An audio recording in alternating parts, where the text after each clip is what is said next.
Last bill on our agenda is House File 435. Chair Franson, please come to the testifier table with your testifier. And once again, there were testimonial letters that were submitted that are part of your packet. You can review those as Representative Franson or Chair Franson is making her way to the table.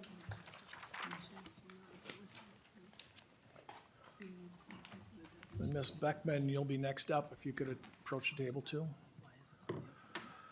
Chair Franson, since you're not a member of the committee, I will move House File 435 before the committee. We have not received a fiscal note in the bill yet, so we'll be laying it over. Chair Franson, I believe you have an amendment Yes. coded 435A2. Please explain your amendment. The amendment, for clarity reasons, explains what a woman is. So there's no confusion. Looking for the amendment. Stand by. And Mr. Chair? I'm looking for the language. Stand by. Wait, I found it.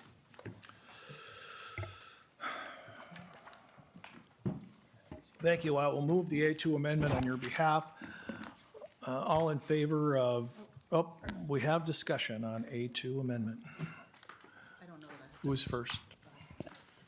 Mr. Chair, I don't think that I have a copy. Representative Tapke, is that you? Yes. It's on the very bottom. It looks like this. I also struggled to find it.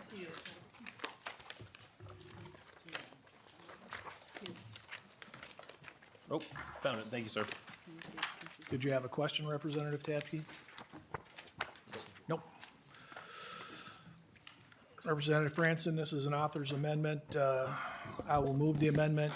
All in favor of the amendments, Representative Greenman. Representative Greenman. Thank you, Mr. Chair. And Representative Franson, I am just wondering where, in writing this amendment, where this language defining female came from. Where'd you write it? Who'd you write it with? Chair Well, this is, Franson. thank you, Mr. Chair. This is the same language that Representative Scott used on her bill, so it would just make things clearer for the entire body. Representative Greenman. Thank you, Madam, or Mr. Chair.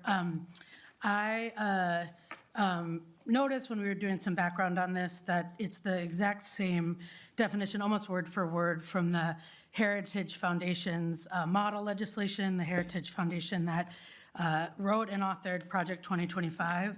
This appears to be the same pretty extreme language that we're seeing all over the country being brought into places to state legislatures. We're also seeing it at the federal level.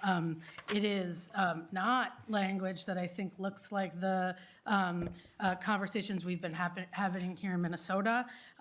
It looks like it's being exported by what's happening with the Trump administration. You can laugh, but I think it's not, as we know, it was very unpopular in the conversation. So I would just say, members, it is an important piece of information as we look at this definition to know that this is being imported, I guess you'd say, into our conversation. And I am going to vote no. Didn't hear a question in there. Representative or Chair Franson, would you like to respond? Thank you, Mr. Chair. First, before I do respond, members, I do apologize. I had snacks. I baked cookies on Sunday. They are in my car. And because the cookies did not turn out so well, I also brought chocolate-covered pretzels for you guys, so we'll just deliver those on your next committee hearing, okay? I really am apologetic. Okay. Could we Back make to sure, the I'd like to confirm that Representative Steer heard that. I heard it. Thank you. Okay, yes. I saw some head shaking. Thank I you. know they'll Were you hold me responding to the accountable. question? Thank you. To the question, members, I think we're going to hear a lot about Project 2025 and Trump and Elon Musk and billionaires and people writing bills for us. Members, this disturbing language, or however the amendment was described, for the public, On lines 1.5, I think this is the main part of what the representative is opposed to. But starting at lines 1.5, it says, "For the purposes of this section, female means a female as biologically determined by genetics and defined with respect to an individual's reproductive system. A female is defined as an individual who naturally has, had, or will have, or would have, but for a congenital anomaly or intentional or unintentional disruption, the reproductive system that at some point produces, transports, and utilizes eggs for fertilization. A woman is an adult human female. A girl is a minor human female." Sadly, we have to put these things into statute because there's a lot of confusion of what a woman is these days, and that's why I would like to have the amendment, Mr. Chair. Thank you. Representative Corin. Thank you, Chair. I find it interesting that there's so much confusion about trying to figure out which gender somebody has, and we're asking questions like, what are you, instead of who are you?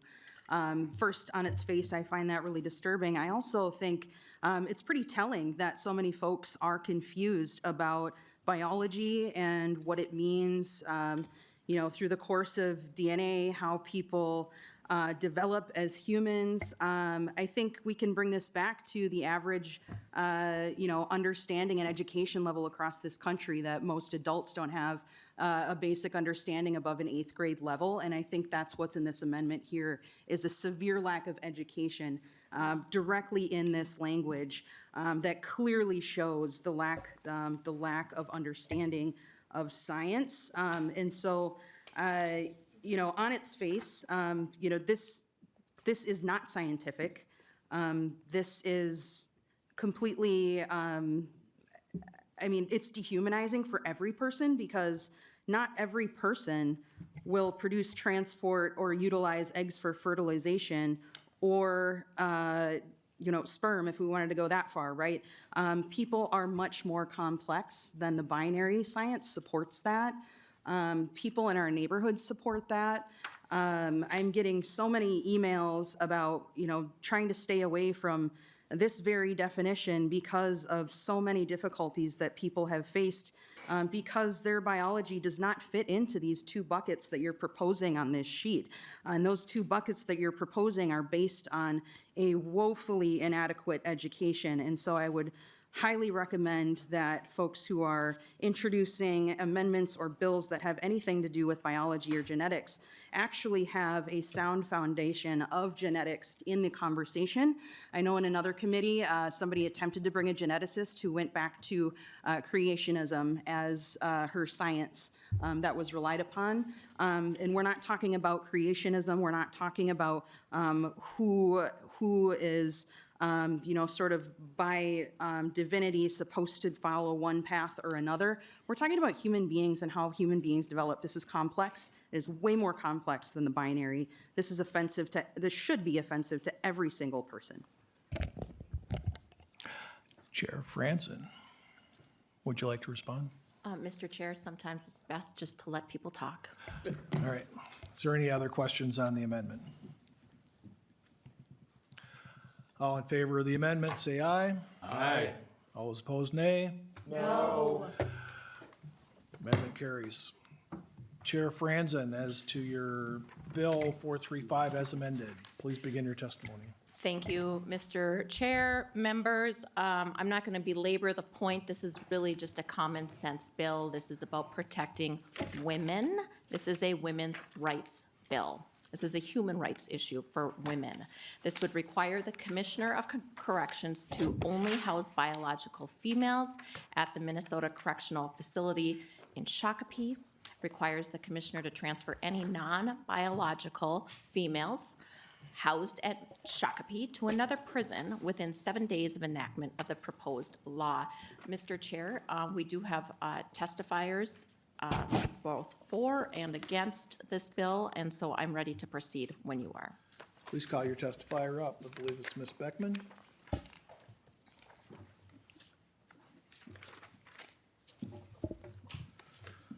Please state your full name for the record and begin when you get situated.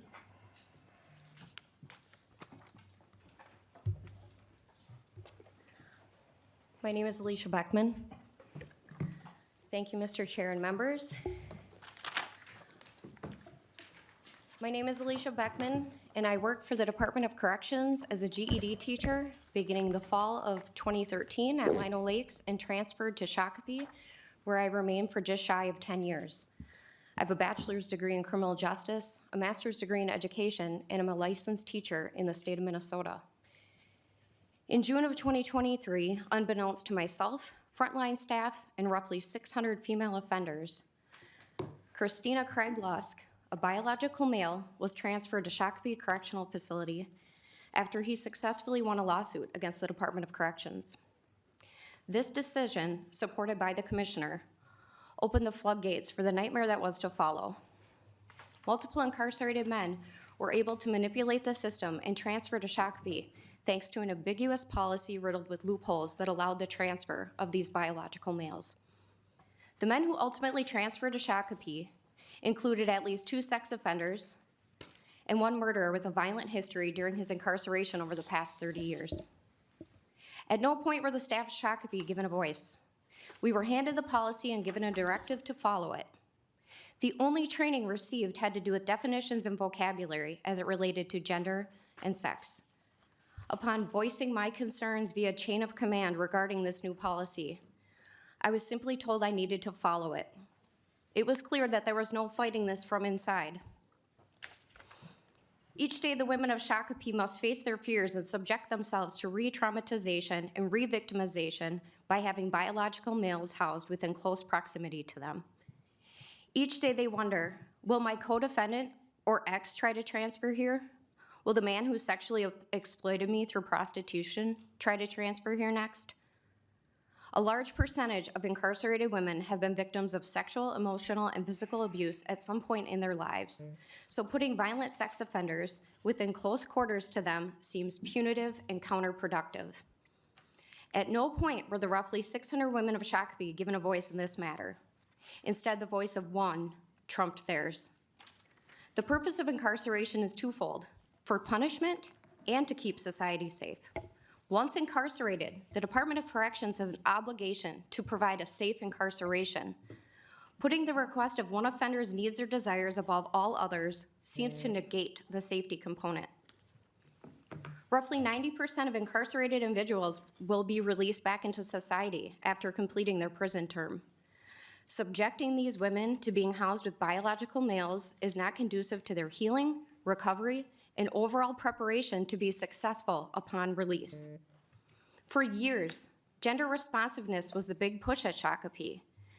We were repeatedly taught and trained that women are different than men, and therefore we need to respond to them according to their gender, not their believed gender.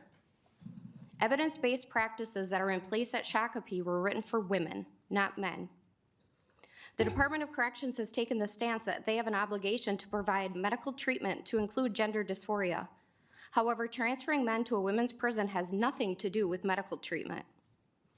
The DOC also claims that decisions around facility placement undergo a robust and thorough review by a multidisciplinary review committee. However, the men we have seen come through the doors of Shakopee are there for one reason: to manipulate the system. It should come as no surprise that one man has already been transferred back to a men's facility and is now incarcerated at Stillwater. So much for a robust and thorough review. An administrator within the DOC made claim back in September after my Alpha News interview that there have been no reported instances of violence or threats. This is simply not true. I've spoken to several correctional officers that have filed reports on behalf of women who have been harassed, flashed, intimidated, and overall live in fear of their safety. One incarcerated woman was brave enough to step forward to share her story with Alpha News, and it spoke volumes. I think it's also worth noting that many women have not come forward due to fear of retaliation or losing privileges like early release. Staff have also remained silent due to fear of retaliation. The only reason I am able to speak today is I made the extremely hard decision to walk away from a career I loved and excelled at. I've been thanked and supported by dozens of staff for being their voice, as they can't walk away from their career. The day my students came to me in tears, not knowing what to do about their fear and concern about men being incarcerated at Shakopee, was the day I realized I could no longer help keep them safe. I knew my job would be in jeopardy had I spoken up while still employed.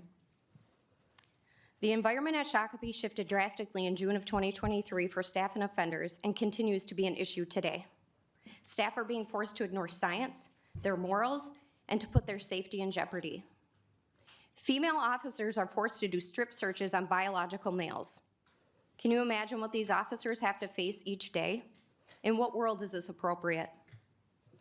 This needs to stop before it gets any worse. Look at California's prison system. Women are being raped, impregnated, and assaulted by biological males. These men are taking advantage of an egregious policy, and the change needs to start today. Please stop this madness and help return Shakopee Correctional Facility to what it was intended for, a space for women only.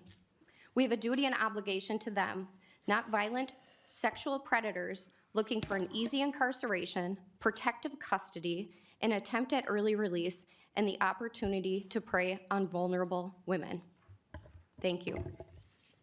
Thank you. Next testifier will be a Devika Guy.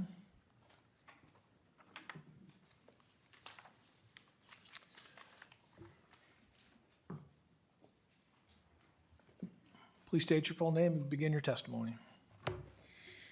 Good afternoon. My name is Devika Ghai, and I'm here to speak in opposition to HF435. As a taxpayer whose tax dollars fund Minnesota prisons and the time of this committee, I am really concerned and just confused as to why this committee is spending time trying to solve a problem that doesn't exist. Where is the evidence that housing trans women, which is clearly what this bill is trying to target, in women's facilities poses a risk to anyone? There is unfortunately copious evidence that trans women are targets of violence in men's facilities, which is why they are safer in women's facilities if they choose to be there. As elected officials, we expect you to act in accordance with, not in direct opposition to, current research and the statistical evidence, all of which point to housing trans women with all other women if that's where they are safest. We also expect you to consider the input of communities who are the most impacted by your legislation. Where are the currently or formerly incarcerated trans women who you consulted before writing this bill? It is irresponsible and unethical to take action that might endanger someone's personal safety without even hearing from them first. It is very clear to us, your constituents, that this bill is a flimsy attempt to scapegoat a minority group and to further a political agenda and a transphobic narrative that is being forwarded at the national level right now, and not a good faith attempt to solve any problems in our community. This is especially disturbing when there are so many more real and urgent public safety issues to address. If you're truly concerned about the women in Shakopee, please consider improving their access to healthcare, educational opportunities, job training, restorative justice, nutritious food, books, the internet, the list goes on. These are all services and essentials that they are either completely lacking or have highly restricted and limited access to. Please vote against this facially discriminatory bill and spend your time addressing real problems facing the women in Shakopee. Thank you. Thank you. Next up is Lucy Geach, and then on deck will be Reverend Dr. Justin Sabia Tanis.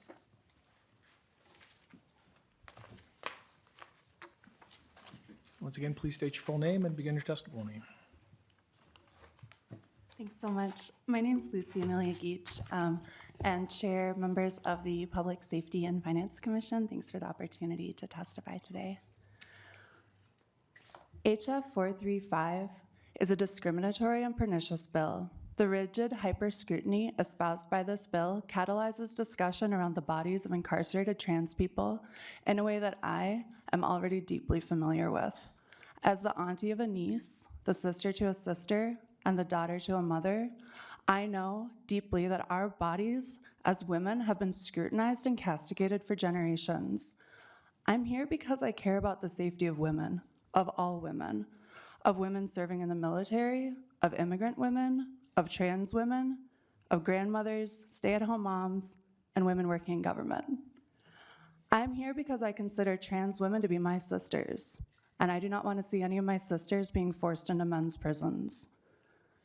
HF435 is a harmful bill, which not only contradicts the 13-year guidance of the Prison Rape Elimination Act, but also plays into the pervasive national narrative that incarcerated trans people are somehow a threat to our democracy. Make no mistake, this narrative is designed to distract, divide, and dehumanize, while scapegoating some of the most vulnerable members of our society. And yeah, let's be real, there are issues with our correctional and justice systems. For instance, inmates not having access to safe water, or facilities needing repairs. Respectfully, it's my opinion that this commission should focus on those issues and set HF 435 aside for good. Thank you. Thank you. Next up, Reverend Dr. Justin Sabia Tanis, and on deck, Jess Braverman.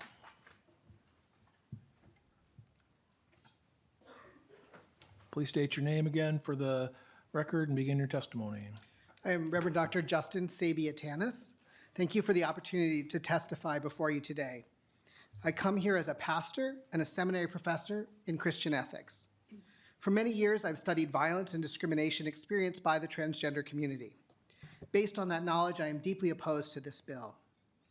Multiple studies confirm that between 20 to almost 60% of incarcerated transgender people experience sexual and physical assault from fellow inmates and prison staff, a rate 5 to 9 times that of non-transgender inmates. Transgender people, especially women of color, are the victims of these assaults, not the perpetrators. Violence and rape lead to lasting trauma and expose people to diseases, including HIV.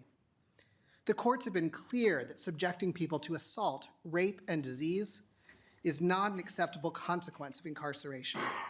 Moreover, it is immoral to knowingly expose prisoners to these dangers, which is precisely what this bill would do.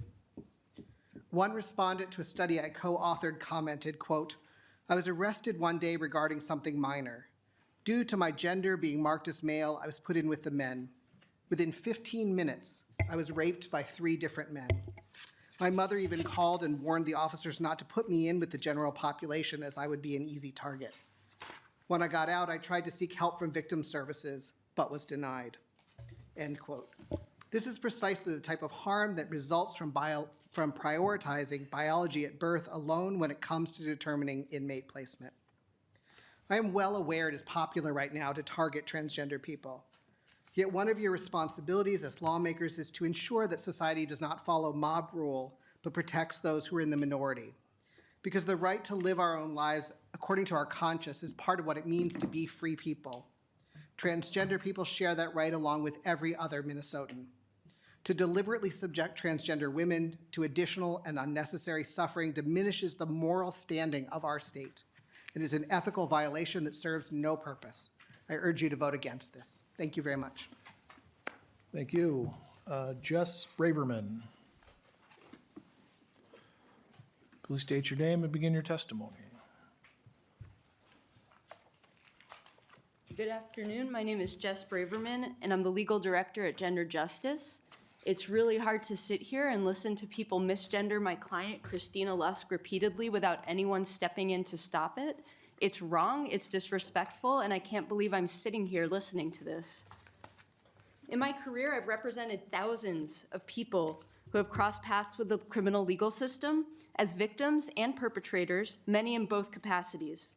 6 of those years I spent representing kids in one of the busiest family courts in the country. So I'm glad that we're here talking about the issue of safety in government institutions like prisons and jails. However, I want to give you information about how HF 435 subverts the goals of safety and makes those institutions less safe, and also why this bill is unlawful. Forcing transgender women into men's facilities is dangerous for people both inside and outside of prison. First, it is dangerous for the incarcerated transgender women themselves, who are subject to sexual abuse, violence, harassment, and increased risk of suicide and self-harm in male facilities. This bill is also dangerous for transgender women who are victims of crimes. The LGBTQIA community has had to come together far too many times to mourn the loss of transgender women due to violence and hate. What the government wants is for victims of crime to trust the police, but there could be no trust when the system itself endangers, misgenders, and disregards the humanity and safety of transgender women. This bill does not increase safety for incarcerated people, and it does not increase safety for crime victims. It signals that the government does not care about the safety and well-being of transgender people. It puts a target on the back of transgender women, both inside and outside of government institutions. This bill is also illegal. On January 20th, 2025, President Trump signed an executive order directing the Federal Bureau of Prisons to house all transgender women in men's facilities. Over a dozen transgender people have gone to court to oppose the order and have successfully avoided being forcibly moved into men's facilities. Judge Lamberth, a Reagan appointee, said that this law is likely to violate the rights of these women to be free from cruel and unusual punishment. These lawsuits are ongoing, but so far transgender women have universally been successful because policies like these are dangerous and they violate the Constitution. This bill also violates the Minnesota Constitution's promise of equal protections for transgender people and the Minnesota Constitution's prohibition on cruel or unusual punishment, as well as the Minnesota Human Rights Act. That's why my organization was successful in our lawsuit challenging DOC's policies, forcing transgender women into men's facilities, because that policy was unconstitutional. Violence and sexual assault are real problems in prison. They need to be addressed with real solutions. HF435 is not a solution. It's a blueprint for increasing violence both inside and outside of government institutions. No one is safer when the government dehumanizes its own citizens. Thank you. Thank you. That's all we have for the testifier list. I'd like to reflect that in 5 years in the legislature, that's the first time I've ever seen all of the testifiers hit the time limit without even being said. So thank you for that. I'm going to take a little chair prerogative and ask the first question. Representative Franson, I've read the bill multiple times and I keep reading it here. And if anybody has any questions about what the language of the bill is, at any point in the bill, it looks to me like why line 1.9 says that Shakopee prison is only for the biological females with the language as you added with your amendment. Did you intend for your bill to force the transgender inmates that are currently in Shakopee that we're looking at excluding back into a men's prison? The bill only says that biological males, according to your description, can't be in the Shakopee prison. Does your bill intend to force them back into a male prison? Mr. Chair, so my bill is to protect biological women from men being in their prison space. Thank you. Tabke, Representative Tabke. Thank you very much, Mr. Chair. I have some questions for Commissioner Schnell.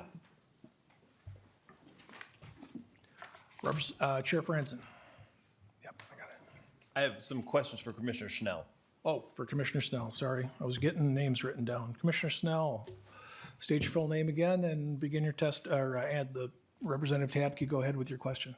Thank you very much, Mr. Chair. And before we get started on this, I just want to reiterate what the final testifier said. Is it, I feel bad and frustrated, and so I apologize for not stopping as well the misgendering that's been happening by Chair Franson and the first testifier. It should not have happened, and I apologize for that. And this is a really difficult issue. I represent Shakopee and where the Shakopee Correctional Facility is, and everyone in the facility is a constituent of mine, and including everyone who's in there. And so from there, I'd like to get some clarity around what exactly is happening, and not hyperbolic national themes of hating on transgender folks, but like actual reality of what and why things are happening. So Commissioner Schnell, is, as we heard in the testimony, like, could you give us, I don't even know where to start exactly with all the problems that came up with the first testifier specifically, but there were many things that I just feel were wrong and not what I know of fact of what's happening and why transgender women are in the facility and how that process happened. So can you let the committee know as to exactly how that process played out and why it happened in the way that it did. Commissioner Snell. Mr. Chair, Representative Tabke, again, Paul Schnell, the Commissioner at the Department of Corrections, for the record. You know, I think the policy, as the last testifier spoke to, both in Minnesota and I think in departments of corrections around the country, there has been many challenges, and I think issues of systems not reflecting and addressing the safety issues that are represented for transgender people. I think, as was stated, both in the community and certainly in the carceral settings. And over the course of time, as a result of learning, in some cases, hard lessons due to legal challenges that we in Minnesota faced, as well as systems around the country, you know, policies are changed and shifted. So today, what would happen is that when a person identifies as transgender in the system and brings that forward, there is a process for the system to review their requests. And that request can run the gamut, everything from responsive transgender medical care to placement in a facility that is reflective of their gender. And in this case, what happens in our agency as a result of the lawsuit that was settled was the development of a far more comprehensive and robust policy that we use today. And that ultimately results in an evaluation of people who are in our system. And it is a process that is bidirectional. In other words, we may have transgender men who are considered for placement in men's facility and transgender women who are reviewed for placement in women's facility.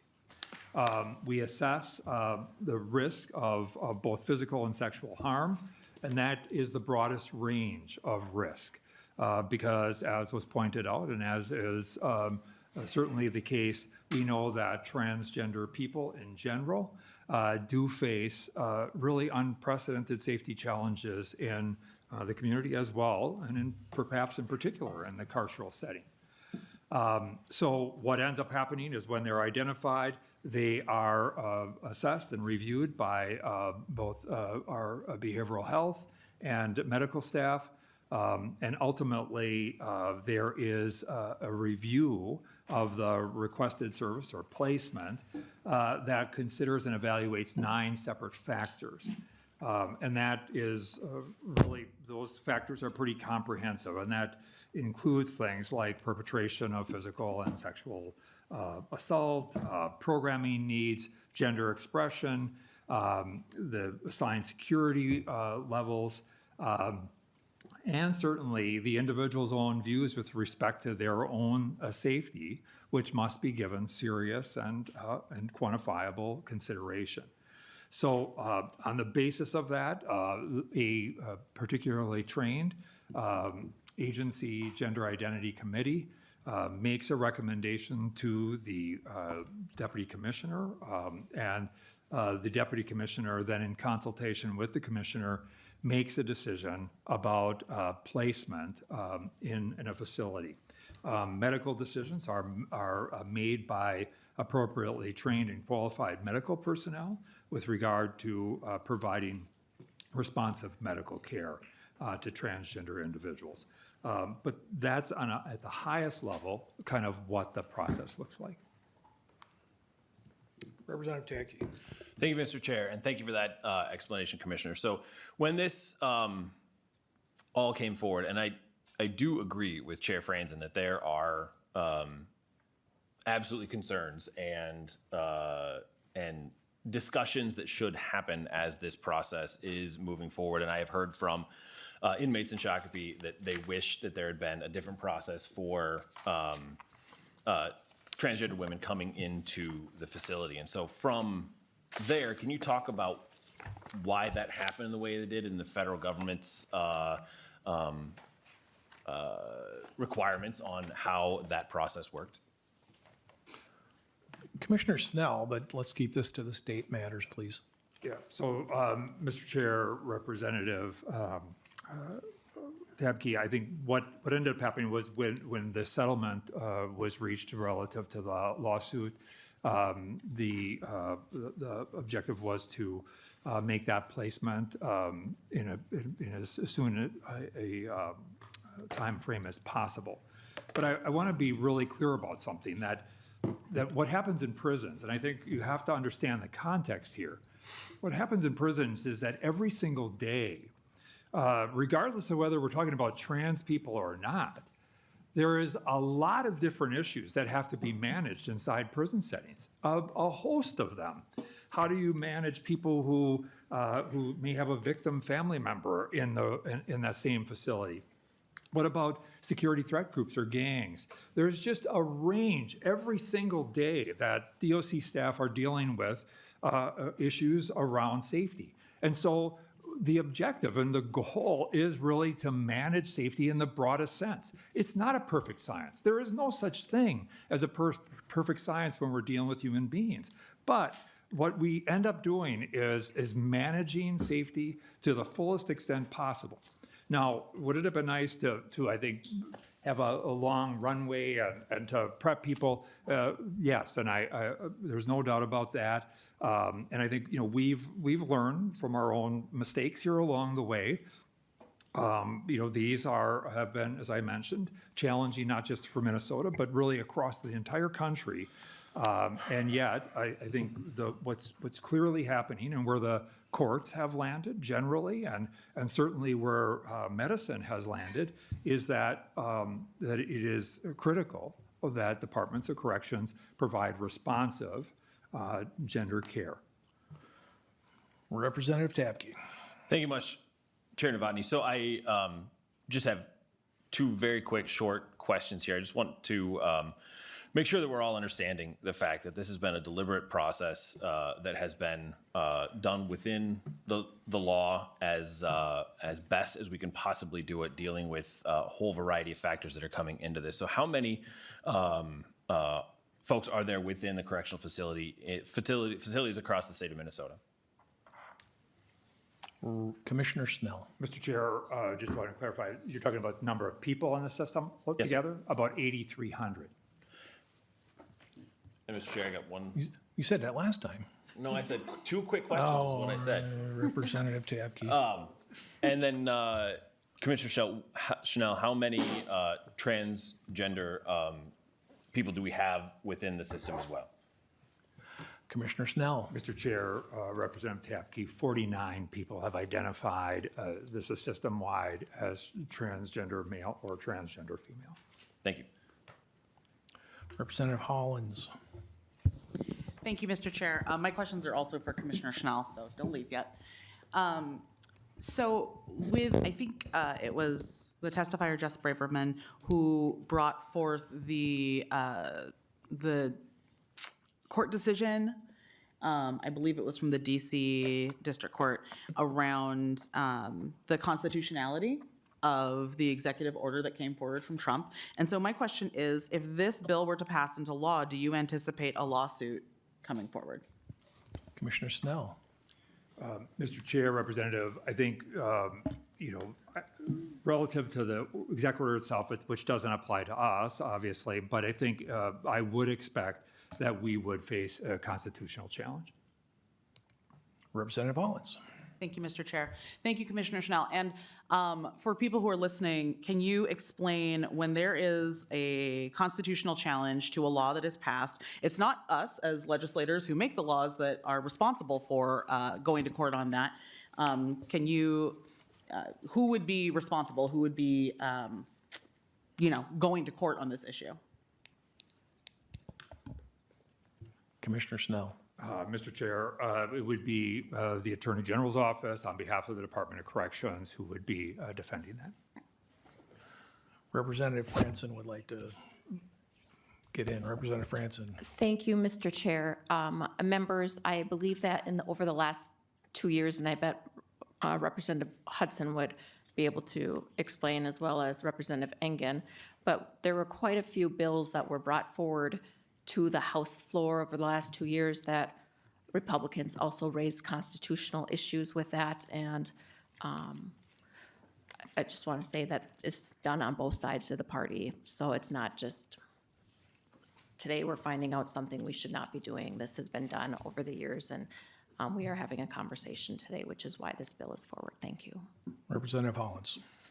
Thank you, Mr. Chair. Yep, fair point, fair point. Representative Franson, I agree. I know I got some of my bills challenged in that same way. There may be one in court right now. But I would like to point out that when we do this, it is taxpayer dollars that is going to defending these court cases. It's not our money as legislators making however little we make every year, but it is taxpayer dollars going to fund those lawsuits. And so you know, while I object to this this bill on a personal level and a values level and a moral level, because trans people are my brothers and sisters and I love them and they are part of my community, I also object to this for fiscal responsibility purposes, that this is almost certainly going to this is almost certainly going to end up in court being challenged. And it is almost certainly that we are going to lose, because a Reagan appointee judge in DC already said that this is unconstitutional. And if a Reagan appointee judge in DC says it's unconstitutional, the chances that our judicial system is going to say that it's okay are extremely slim. And realistically, I think a lawsuit is the best possible scenario in this situation, because the alternative is the fact that transgender women are 13 times more likely to be sexually assaulted than cisgendered men. And that is a reality that we need to face. When we are talking about the health and safety of prisoners in our system in Minnesota, it is not okay for us to ignore a segment of the population just because we don't like them. It is imperative, and it is our responsibility and duty here as legislators to make the best possible decisions for the people that we are taking into custody and that we are responsible for. And so for that reason, I am opposed to the bill. But thank you very much, both of you, for answering questions. Thank you. I'll jump in with a question quick for Commissioner Snell. I'll go back to the back in the day portion of my life. I've served lawsuits to prisoners at St. Cloud that had sexually assaulted other prisoners. And I noticed when I read those lawsuits as I served the offenders that they were named as a subject, but the second person named in the lawsuit was also the state of Minnesota.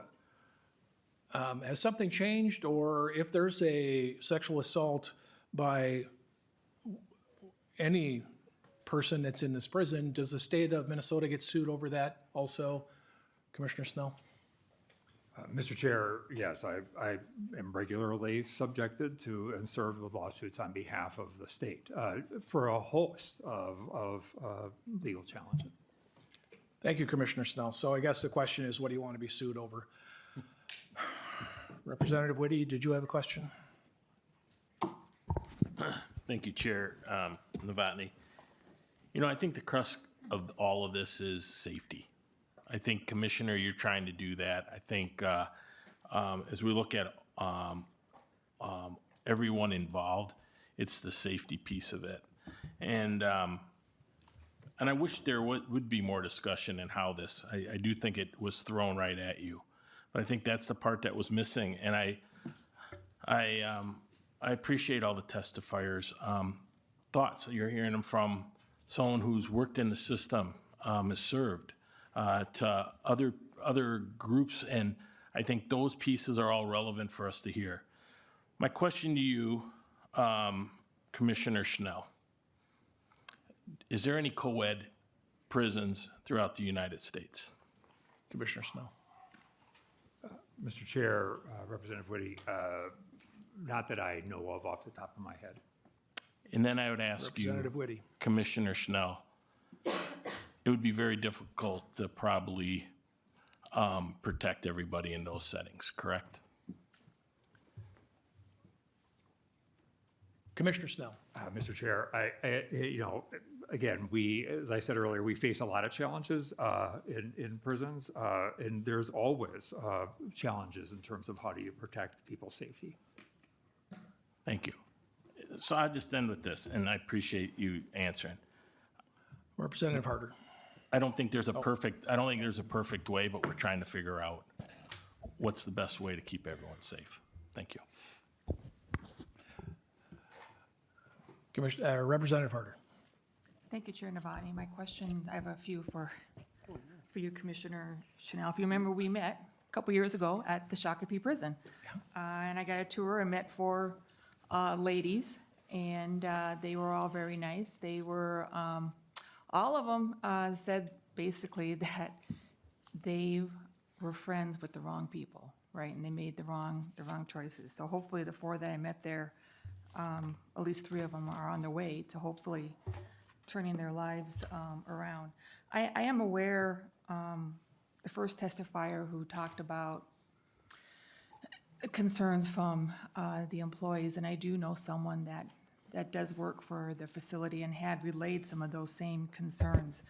My first question, because we have men who believe that they're women going to Shakopee, but do we have women who feel that they are men? And if we do, where are they being transferred?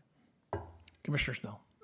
Mr. Chair, Representative Harder, yes, we do have trans women who have been transferred to men's facilities. Commissioner, Representative Harder.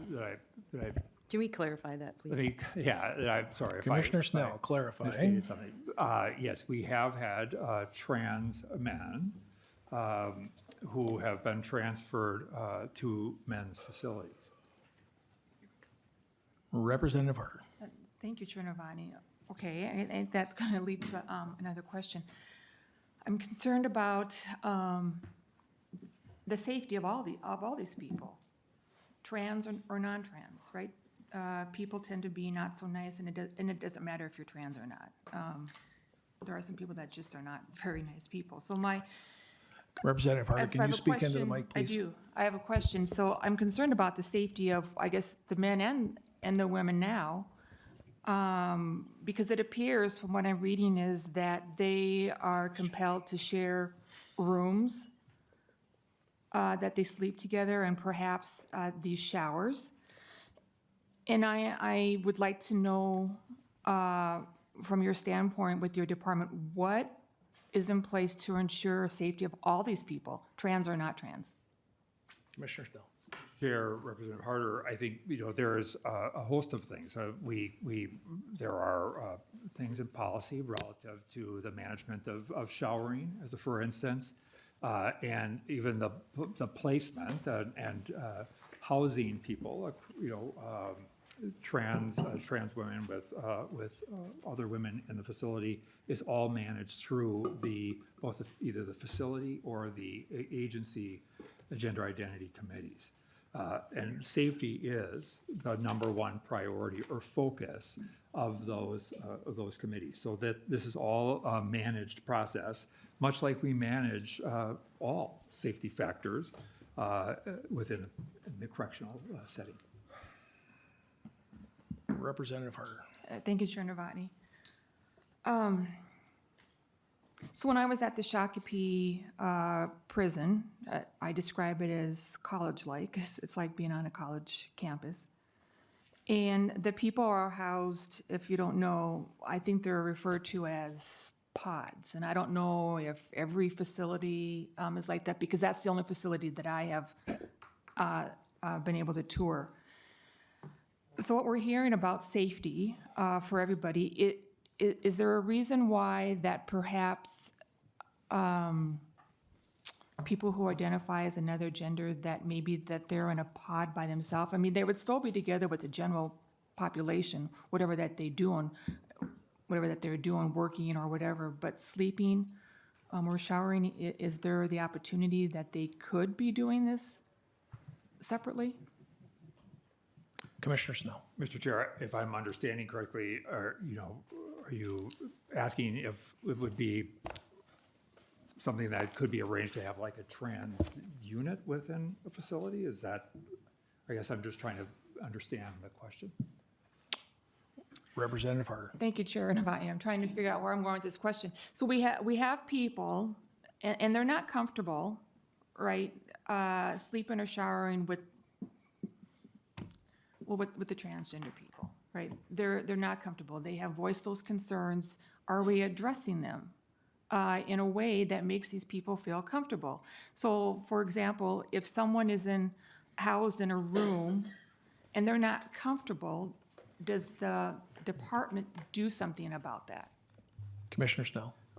Mr. Chair, Representative, yes, we manage this, again, I think it's really important to understand the context of the prison setting, because I think these issues come up whether we're talking about transgender people or not, and managing all kinds of issues of concerns, incompatibilities, and those sorts of things. And, we don't have data or evidence that suggests that the placement of transgender people in a facility that matches their gender identity create or poses at any greater risk to anyone else. But we recognize that we have to manage all behaviors of all people. And that's what we do. And so, yes, if somebody brings forward a concern, it is our effort to address and manage that in an appropriate way. And there's a variety of different ways that can be done. It could be placement in different rooms. It could be individual room settings. It could be these things happen every day in our prisons all over the state. Yeah, thank you, Chair Navani. If I may, Thank you. if I may just. One more? Go ahead, Just Representative one? Harder. Okay. I would be open, if you are, to come again to the Shakopee prison. I mean, I would like to meet some of these people and hear firsthand what they have to say, if that is at all possible. That probably wouldn't reflect anything that's going to be happen here, but the more information that I have, the better decisions that I can make for the prison system. I do have one other question, which I'm not going to ask right now, but before you leave, I want to ask you a question. And that's all that I have. Thank you, Chair. And Representative Harder, you will have time because we are going to take a 15 roughly minute recess and reconvene at 5 o'clock in this room.